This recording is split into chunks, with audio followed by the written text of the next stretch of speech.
সব সময় হয় কি, ধরেন যারা একদম লোয়ার ক্লাসে আছে নেতাকর্মী, তারা ভাবে একরকম, টপ ক্লাসে যারা আছে তারা ভাবে আরেক রকম। মূল পলিটিক্সটা কন্ট্রোল হয় টপ ক্লাস থেকে।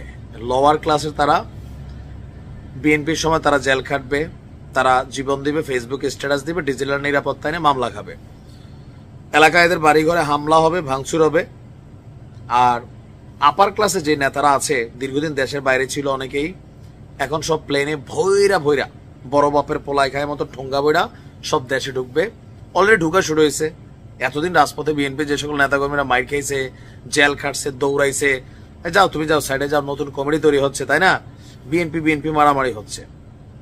আবার এখন আওয়ামী লীগের মধ্যে দেখেন সব আপার ক্লাস, সব লুটেরারা দেশ ছেড়ে পালাইছে, দেশে আত্মগোপনে আছে। লোয়ার ক্লাস ফেসবুকে অ্যাক্টিভ, মানে একদম জীবন টিবন দিয়ালায় আওয়ামী লীগের জন্য। এরা কিন্তু বেসিক্যালি দল থেকে কোনো কিছু পায় না, ভালোবাসে, এটা একটা আলাদা জিনিস বিএনপির মধ্যে। তবে হালকা টুকটাক এলাকাতে বালুর সিন্ডিকেট চালাবে, সিএনজি স্ট্যান্ড কন্ট্রোল করবে, এরকম। তো বাংলাদেশের পলিটিক্স কখনো লোয়ার ক্লাস কন্ট্রোল করে না, কিন্তু বিপদে পড়লে এই লোয়ার ক্লাসে দিয়াই চেতনার বাণী টানি দিয়া মোটামুটি মাঠে নামানোর চেষ্টা করে।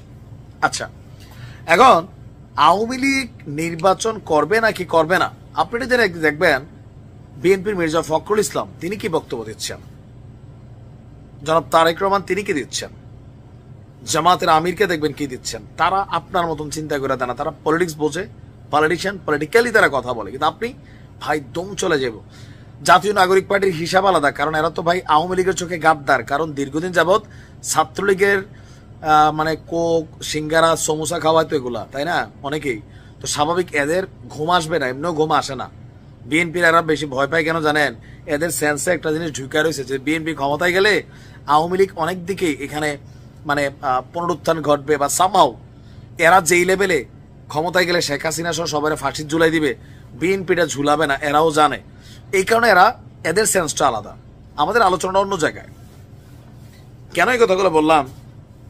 ডক্টর ইউনূসের মতন মানুষ তিনি বলছেন যে দেখেন আওয়ামী লীগ নির্বাচনে অংশগ্রহণ করবে না কি করবে না তাদের সিদ্ধান্ত, কিন্তু আমি কি করতেছি, আমরা সাইনটাইন মাইরে একদম ফাঁসির মঞ্চ কালকে বানাই ফেলতেছি, তাই না?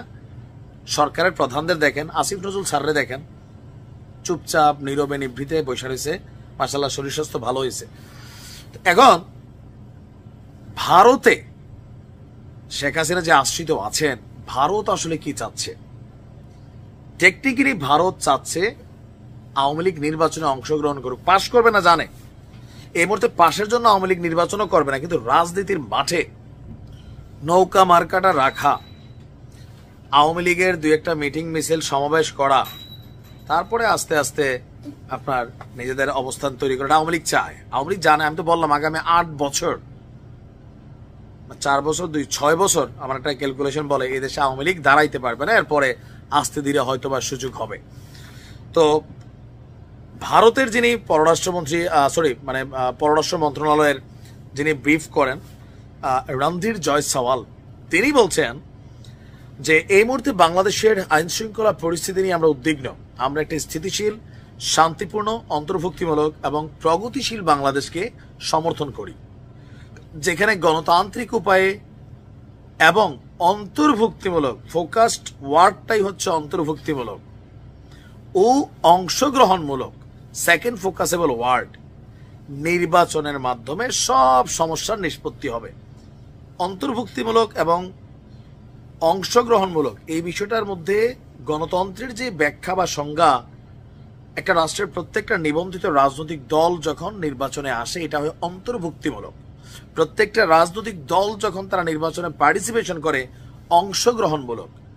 তো সেখানে আওয়ামী লীগ বাদ দিলে এটা অন্তর্ভুক্তিমূলক বা অংশগ্রহণমূলক যেই স্ট্যাটাসটা, সেটা কিন্তু এটা টাচ করবে না।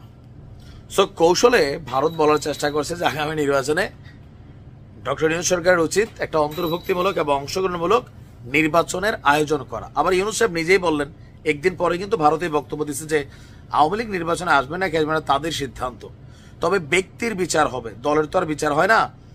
বাট তারপরেও আওয়ামী লীগকে ব্যান করার ব্যাপারে আপনি দেখেন সরকারের কারোর কোনো সিস্টেম আছে, ভূমিকা আছে, সবাই আইনের রাস্তাটা দেখায়।